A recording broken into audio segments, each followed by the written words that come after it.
ఇంకా ఇక్కడ సునీతారావుకు show cause AICC మహిళా వింగ్ నుంచి వివరణ ఇవ్వాలంటూ కోరిన అల్కాలంబా వారం రోజులు ఇవ్వకుంటే చర్యలు ఇక పొలిటికల్ వర్గాల్లో హాట్ టాపిక్గా మారింది. సో సునీతారావు మీ అందరికీ తెలుసు, కాంగ్రెస్ పార్టీ మహిళా అధ్యక్షురాలుగా ఉన్నటువంటి సునీతారావు గత కొన్ని రోజుల నుంచి కూడా కొన్ని డిమాండ్స్ పెట్టింది పిసిసి అధ్యక్షులు మహేష్ కుమార్ గౌడ్ ముందు.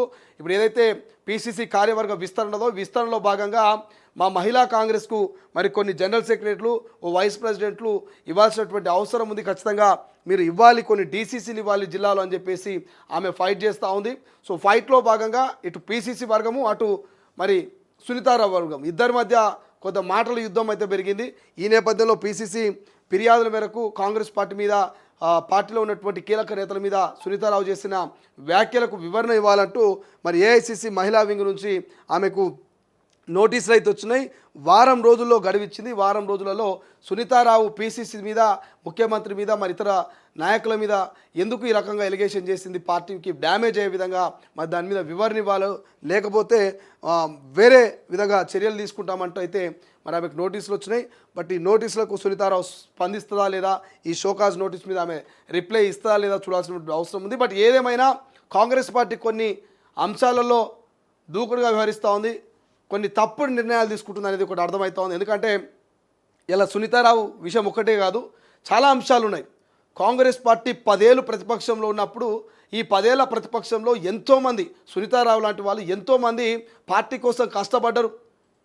జెండాని సమీకరణ చేసి జైలు కొట్టించురు, జెండాలు పట్టుకున్నారు, జైలుకు పోయిరు, కోట చుట్టూ తిరిగిరు, లాఠీ చార్జీలు జరిగితే ఆ లాఠీ చార్జీలో కూడా దెబ్బలు తిన్నారు. ప్రతిపక్ష నాయకులు దాడి చేస్తే ఆ దాడిలో కూడా దెబ్బలు తిన్నారు. ఇట్లా చాలామంది 10 ఏళ్ల ప్రతిపక్షంలో కష్టపడ్డప్పుడు మరి ప్రభుత్వం ఏర్పడిన తర్వాత కనీసం పార్టీ పోస్టులను ఇవ్వాలి కదా, ప్రభుత్వంలో కనీసం నామినేటెడ్ పోస్టులను ఇవ్వాలి కదా.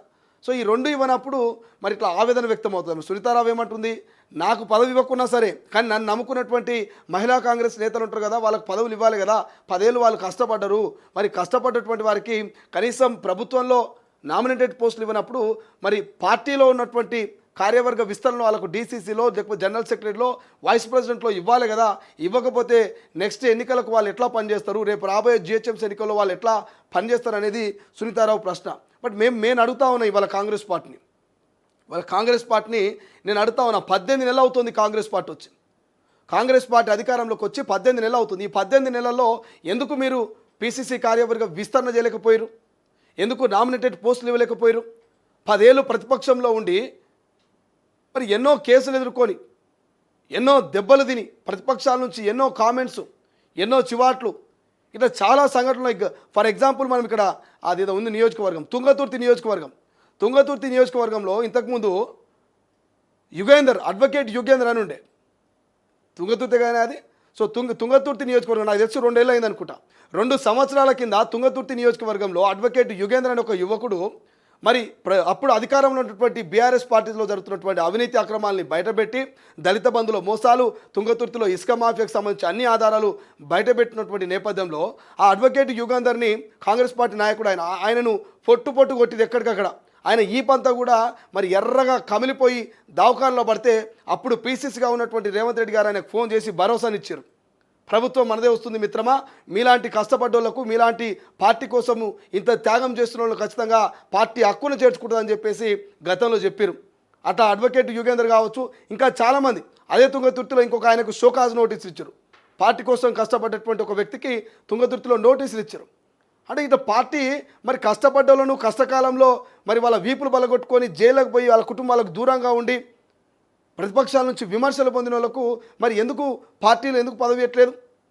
ఆ యుగేందర్ లాంటి ఎందుకు ఓ డీసీసీఓ, లేకపోతే ఓ అధికార ప్రతినిధో, ఓ కార్పొరేషను నామినేటెడ్ పోస్టులో కార్పొరేషన్ చైర్మనో ఎందుకు ఇవ్వద్దు?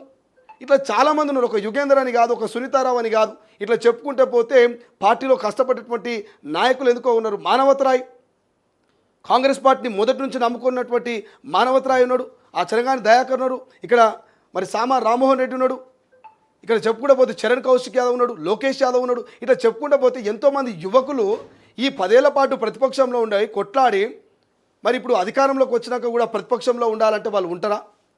కాంగ్రెస్ పార్టీ అధికారంలోకి వచ్చింది, కానీ ఆ 10 ఏళ్ళు ప్రతిపక్షంలో ఉన్నటువంటి నాయకులు ఇప్పుడు కాంగ్రెస్ పార్టీ అధికారంలోకి వచ్చినా ఇంకా ప్రతిపక్షంలో ఉన్నట్టుగానే ఉన్నది వాళ్ళ బతుకులని కూడా. వాళ్ళకి ఏదో ఒక పోస్ట్ ఇవ్వాలి కదా మరి వీళ్ళందరికీ. పార్టీలు మారినటువంటి నాయకులకు మంత్రి పదవులు, అధికారంలోకి వచ్చే ఒక 6 నెలల ముందు వచ్చినటువంటి పొంగులేటి లాంటి వాళ్ళకో లేకపోతే జూపల్లి లాంటి వాళ్ళకో మంత్రులు అయిపోయారు, కొంతమంది ఎమ్మెల్యేలు అయిపోయారు, కొంతమంది ఎంపీలు అయ్యారు, కొంతమందికి నామినేటెడ్ పోస్టులు వచ్చినాయి. కానీ మొదటి నుంచి కాంగ్రెస్ పార్టీని నమ్ముకున్న వాళ్ళకు మరి ఏమొచ్చింది? చిప్ప చేతికిచ్చారు. సో ఈ కాంగ్రెస్ పార్టీ వ్యవహార శైలి మారకపోతే భవిష్యత్తు అంధకారణమే. కాంగ్రెస్ పార్టీ భవిష్యత్తులో మళ్ళీ 5 ఏళ్ళ అధికారంలోకి రావాలంటే కష్టపడే కార్యకర్తలకు పదవులు ఇవ్వాలి. కష్టపడే కార్యకర్తలకు పదవి లేకపోతే భవిష్యత్తు అంధకారణమే.